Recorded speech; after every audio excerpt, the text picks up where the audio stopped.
The Scottish Society for the Prevention of Cruelty to Animals hosted a new conference in the University of Edinburgh's Playfair Library at a time of much potential change. New regulations including increased maximum sentences for cruelty to animals are proposed, as well of course as the much publicised introduction of Finns law in Scotland, making it an offence to cause injury to police dogs in what was previously seen in law as self-defence. But the main purpose of the day was to encourage collaboration between professionals who can protect animals. Well, it's really encouraged all professions to get involved in the links group, and that is linking us all, medical profession, veterinary profession, the police, social workers, them all, and we've all got to speak to each other. None of us are working in isolation. We're dealing with the same people that the police, social workers, health workers are dealing with every day. We're classed as animal people, but we're working more so with people, and it's really important that the people follow the education side, because that's the preventative tool for the future. The message today is basically animal welfare and cruelty is the same the world over. We've just heard from Philarco, and the problems they're experiencing are the exact same as here. And it's just bringing together so many real professionals that covering all aspects of animal welfare, domestic violence, human interactions, etc. And this education can come in many different forms.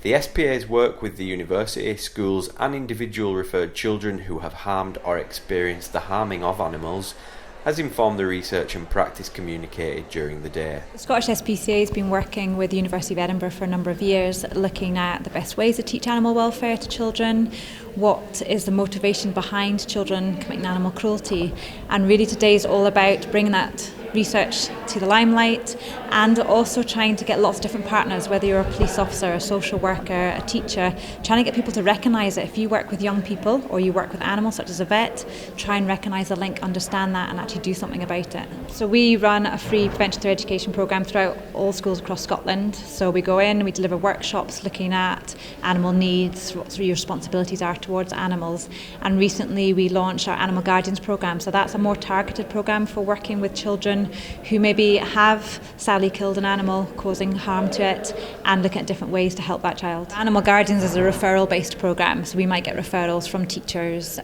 social work and so on, whereas our mainstream programme, that's going out every day across the country, really trying to change and encourage empathy and compassion to every animal that the children might meet.